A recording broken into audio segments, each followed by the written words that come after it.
अभी देखते हैं हम लोग ये dielectric stress in the conductor. ठीक है, तो यहाँ पे ये जो कंडक्टर है इसका ये छोटा आर जो है वो इंटरनल रेडियस है। ठीक है, यहाँ तक कैपिटल आर यहाँ पे बाहर तक का रेडियस है। ठीक है, तो डाइलेक्ट्रिक स्ट्रेस का फॉर्मूला क्या होगा, G is equal to voltage divided by X, छोटा एक्स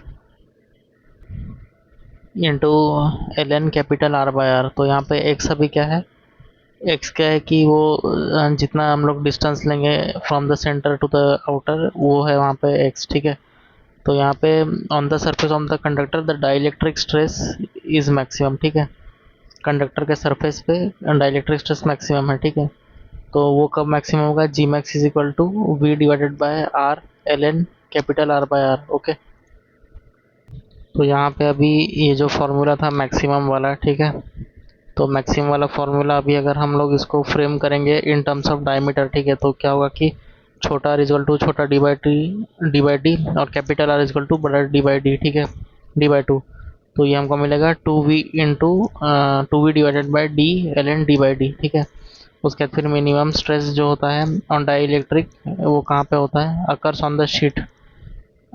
ठीक है, शीट पे सबसे मिनिमम स्ट्रेस आता है। तो शीट में क्या हो जाता है कि ये सिम्बास का मतलब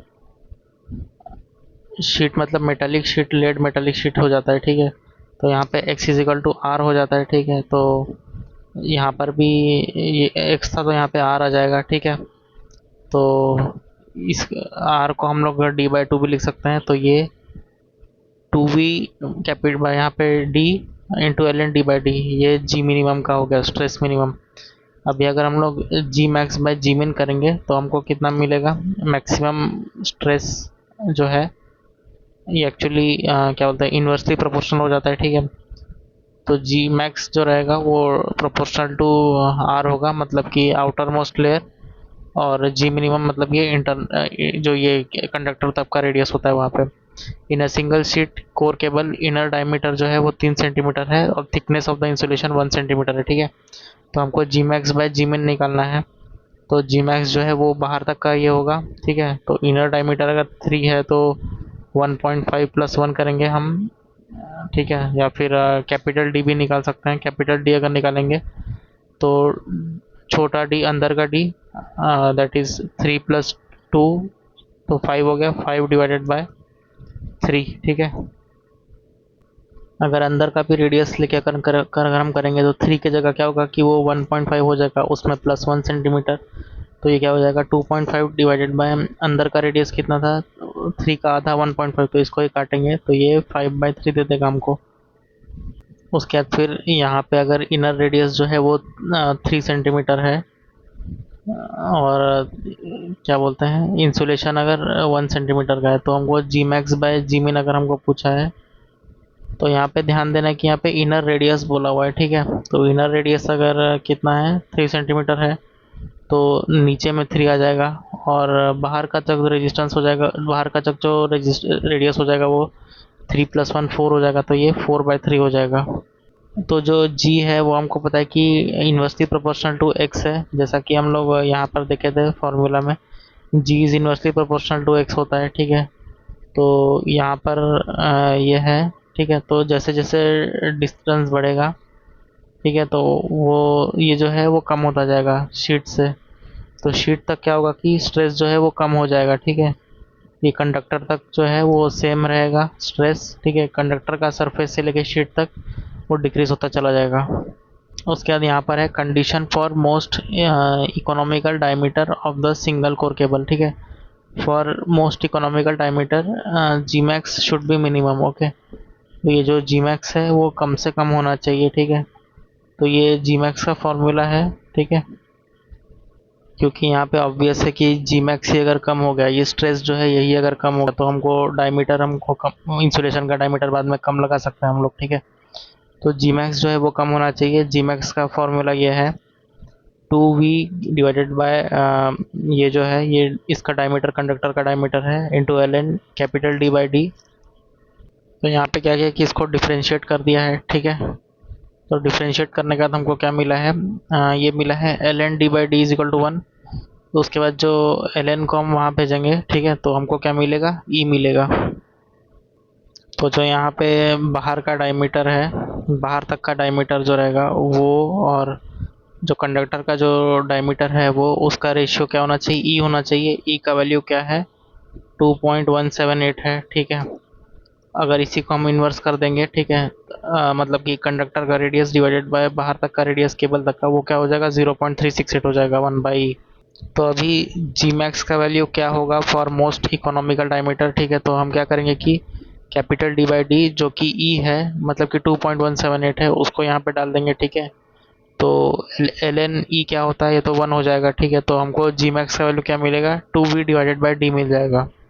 तो इकोनॉमिकल कंडीशन जो रहेगा वो क्या होगा, क्या मतलब बाहर का रेडियस बाय अंदर का रेडियस इज इक्वल टू ई, या फिर यही क्या है, 2.178 है, या फिर अंदर का रेडियस डिवाइड बाय बाहर का रेडियस इज इक्वल टू 0.368, ठीक है। ये दोनों हैं। अभी आर इंसुलेशन जो रहेगा, वापस रिकैप है, वो उसका फॉर्मूला ये है, ठीक है। L N D by D into rho by 2 pi L, फिर ये कैपेसिटेंस का हो गया, ठीक है। अब डाइलेक्ट्रिक स्ट्रेस का formula G is equal to V divided by X into L N D by D है, ठीक है। जी मैक्स का वैल्यू यहाँ पे क्या होगा, मैक्सिमम कहाँ पे आएगा, हमको इतना ध्यान रखिए कि कंडक्टर के पे आएगा, ठीक है। जो भी कंडक्टर है, अंदर का कंडक्टर, इसका रेडियस जितना रहेगा वहीं पर वो मैक्सिमम स्ट्रेस आ जाएगा, ठीक है। तो ये जी मैक्स यहाँ पे हो गया ये डायमीटर के टर्म्स में हो गया। मिनिमम कहाँ पे आएगा, बाहर में आ जाएगा एकदम, जो बाहर का रेडियस है वहाँ तक। यहाँ पर भी डायमीटर में डालेंगे तो ये 2U बाहर आ जाएगा, ठीक है। उसके बाद फिर ये जी मैक्स बाय जी मिनिमम, इसका रेशियो लेंगे तो डी बाई डी होगा, क्योंकि ये इन्वर्सली है दोनों का। उसके बाद फिर कंडीशन फॉर मोस्ट इकोनॉमिकल क्या होगा, D by D is equal to E हो जाएगा, ठीक है। ई का वैल्यू हमको पता है 2.178 है, ठीक है, और 1/E का वैल्यू क्या है, 0.368। उसके बाद फिर जी मैक्स का वैल्यू कितना हो जाएगा, अगर हम लोग ये जो 1/E था, ठीक है, इसको हम लोग यहाँ पे डाल देंगे, तो हमको क्या मिलेगा, 2V डिवाइडेड बाई डी मिल जाएगा, जी मैक्स का वैल्यू, मैक्सिमम स्ट्रेस का जो वैल्यू रहेगा। उसके बाद फिर ग्रेडिंग ऑफ केबल हम देखते हैं। To achieve uniform dielectric stress the method of grading of cable is used. एक होता है कैपेसिटेंस ग्रेडिंग, दूसरा होता है इंटरस्टीट ग्रेडिंग। कैपेसिटेंस ग्रेडिंग में क्या होता है कि ये जो अलग अलग लेयर है उसका जो परमिटिविटी है, परमिटिविटी और उसका जो रेडियस है, उसका प्रोडक्ट जो रहता है वो सेम होता जाता है। Epsilon R into D one is equal to epsilon R into D two is equal to epsilon R into D three. Diameter बोलिए या रेडियस बोल लीजिए, सेम। क्योंकि क्या है कि जो डाइलेक्ट्रिक स्ट्रेस है वो is equal to Q divided by 2 pi epsilon naught into X होता है, ठीक है। तो stress is inversely proportional to X होता है, ठीक है। Sorry, epsilon naught is inversely proportional to X होता है। तो in this method we will use the layer of different permittivity such that epsilon naught into x is equal to constant, so that uniform in the dielectric stress is achieved. तो यहाँ पर जो cable के पास वाला होगा वो high permittivity का होगा, ओके, और जो बाहर वाला होगा वो क्या होगा, लो परमिटिविटी का होगा। केबल में क्या होता है कि जो डाइलेक्ट्रिक स्ट्रेस होता है, जिसको हम ई से डिनोट करते हैं, वो इन्वर्सली प्रोपोर्शनल होता है टू द परमिटिविटी, ठीक है। और ये परमिटिविटी मतलब ऐसे हो गया, ठीक है, छोटा वाला ई। तो हमको पता है कि कंडक्टर के पास में ये जो है, तो कंडक्टर के पास का अगर वो हम परमिटिविटी ज़्यादा रखेंगे तो वहाँ पे स्ट्रेस क्या होगा, वो कम हो जाएगा, ठीक है।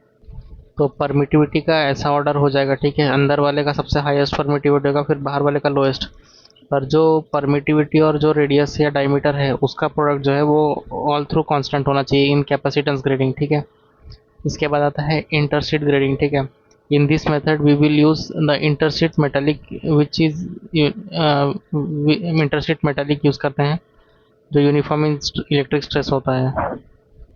तो एक्चुअली क्या है कि कैपेसिटेंस ग्रेडिंग में हम लोग डिफरेंट एप्सिलॉन और डिफरेंट परमिटिविटी का मटेरियल यूज़ करते हैं। पर जो इंटरशीट ग्रेडिंग है इसमें क्या होता है कि हम लोग सेम मटेरियल यूज़ करते हैं, ठीक है। उसके बाद फिर वोल्टेज डिस्ट्रीब्यूशन जो होता है उसको कंट्रोल करते हैं, ठीक है, वोल्टेज डिस्ट्रीब्यूशन कंट्रोल करते हैं। लेकिन कैपेसिटेंस ग्रेडिंग में क्या होता है कि हम लोग सिर्फ जो परमिटिविटी है उसको चेंज करते हैं, एप्सिलॉन नॉट को चेंज करते हैं। उसके बाद फिर यहाँ पे क्या होता है कि इंसुलेशन के बीच में हम क्या करते हैं कि मेटालिक इंटरशीट लगाते हैं, ठीक है। मेटालिक इंटरशीट हम यूज़ करते हैं। ये डिफरेंस है इंटरशीट और कैपेसिटेंस में। मेटालिक इंटरशीट। डाइलेक्ट्रिक लॉस यहाँ पे क्या होता है कि थोड़ा सा लीकेज करंट फ्लो करेगा, ठीक है, थ्रू द रेजिस्टेंस। ओके।